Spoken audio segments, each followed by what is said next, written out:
Hi, my name is Isra, and today I'm going to share with you 3 ways that will help you to quit sugar. I was in the pre-diabetes stage and I realized if I didn't make a drastic change in what I was eating, then I might end up having to take insulin. And so what I did, I removed all sugar. This was back in 2016. And it was so hard. It was a month and a half of feeling like I was constantly hungry.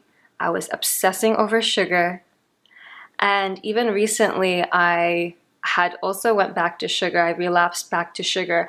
And this was from peer pressure. You know, when you visit family or when you're with friends or celebrating someone's birthday, you want to have a slice of cake, or people tell you like, it won't hurt you if you just have a cookie, but it will actually, because then the parasites will be like, oh, she's eating sugar, and so it'll trigger or signal to the brain to have more sugar.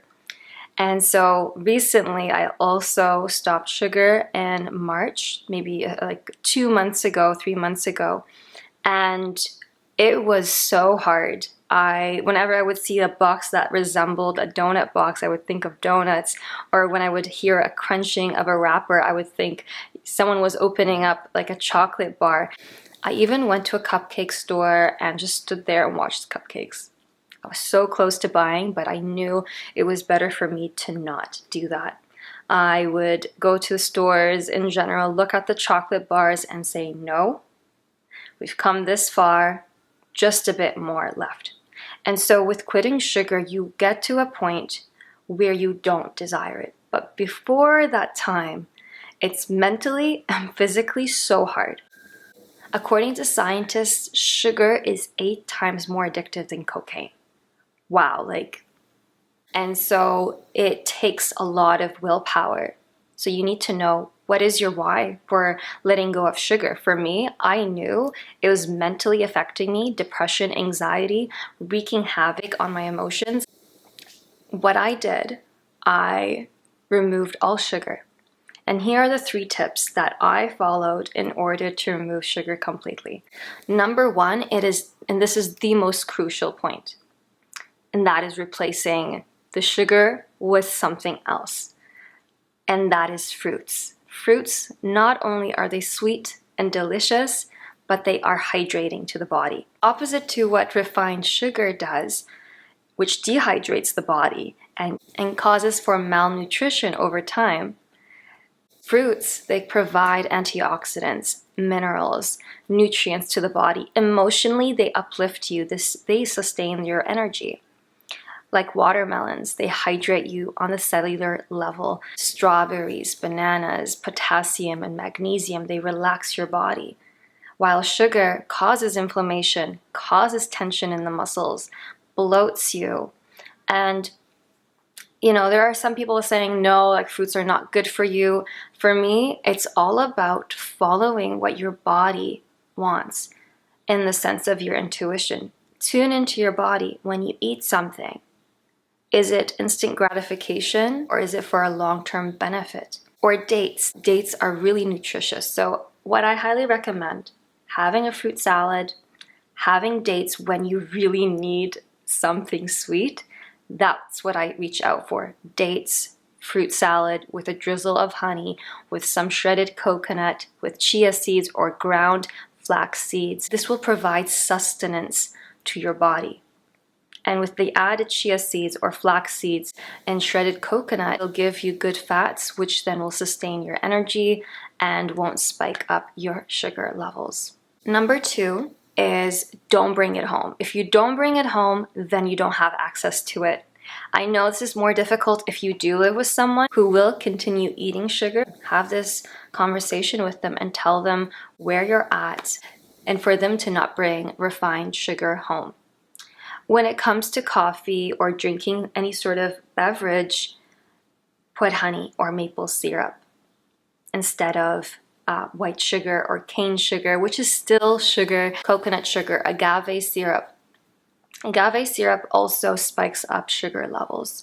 I prefer honey or manuka honey, which has a lot of anti-inflammatory, antiviral, antibacterial properties, and it's so good for your body. It does not spike your sugar levels up and won't make you gain weight either.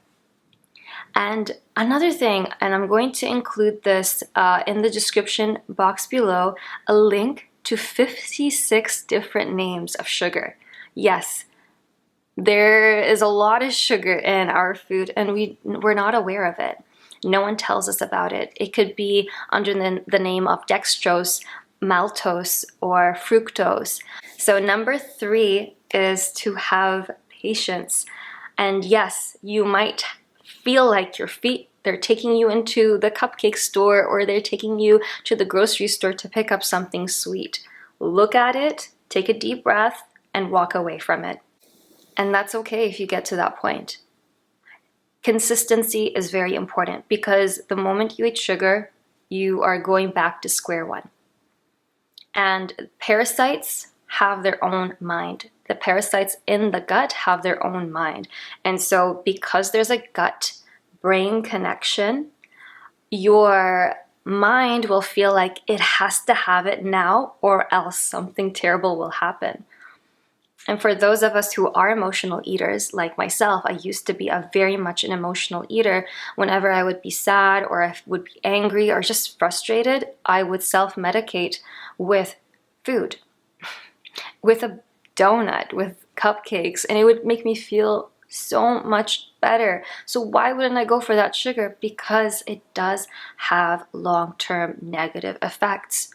Some people say, well, it's just bloating or nausea, it'll pass, or, a bunch of other side effects. But what people don't know is that this has cumulative negative effects where it causes malnutrition, it causes lack of absorption of nutrients. So even if you're eating something healthy at some point during the day, you might not be absorbing the nutrients from that food, from that salad, from that fruit. So it's very important that you do a cleanse, do a detox where you remove certain foods, at least for a certain period of time, so you can gain back control to your health. And when you give your body what it needs, then the body can be in homeostasis, in balance more frequently. It could do what it does best, and it can then stimulate the self-healing mechanism in the body. But if it's constantly inflamed in that fight or flight response, in that sympathetic nervous system response, then it can't do what it does best. So when you give your body the hydration that it needs, the nutrients that it needs, then emotionally and physically you will feel better. So those are my 3 points.